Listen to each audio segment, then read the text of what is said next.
भाजपा कर्मियों के साथ परहेज करते नहीं दिखे बैरकपुर के सांसद।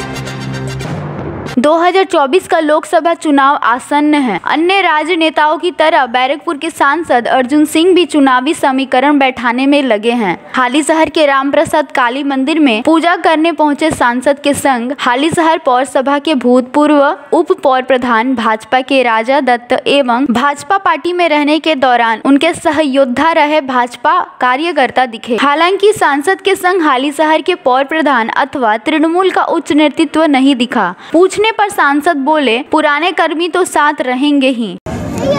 से तो जरा पुरानो थाकबे तारा हमरा सब एक संगे ही थाक।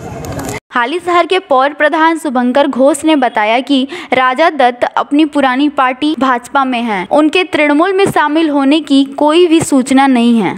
আমি যেটুকু জানি আমাদের তৃণমূল কংগ্রেস দলে উনি এখনো পর্যন্ত জয়েন করেননি এবং আমাদের যিনি বিধায়ক সুবোধ অধিকারী পার্টির চেয়ারম্যান বীজপুরের উনি জয়েন করলে নিশ্চয়ই আমাদেরকে জানাতেন।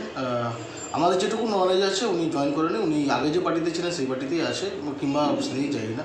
কিন্তু আমাদের দল তৃণমূল কংগ্রেস কোনো জয়েনিং কিংবা জয়েন্ট হয়নি।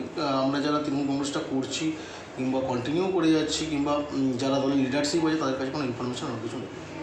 সাংসদ রামপ্রসাদ ভিটেতে পুজো করতে এসেছিলেন। ওনার সাথে রাজা দত্ত সহ অনেক বিজেপি কর্মীকে দেখা গেছে ভিটেতে। ওইখানে এটা রেকর্ডেড, এটা ফুটেজে ধরা পড়েছে। এইটাকে আপনারা কিভাবে দেখছেন? দেখুন, একটা দলীয় শৃঙ্খলার মধ্যে তো থাকি আমরা, এই ব্যাপারে আমি সেরকম কিছু বলবো না। কিন্তু যেটুকু জানি যাদেরকে দেখা গেছে আমরাও দেখেছি। বীজপুর বিধায়ক যিনি বীজপুরের দলের চেয়ারম্যান রয়েছে তিনি আশা করি ভালোভাবে বলতে পারবেন আরও। কিন্তু তৃণমূল কংগ্রেস দল কাউকে গ্রহণ করেছে, স্বীকার করেছে এরকম ইনফরমেশান আমাদের কাছে নেই।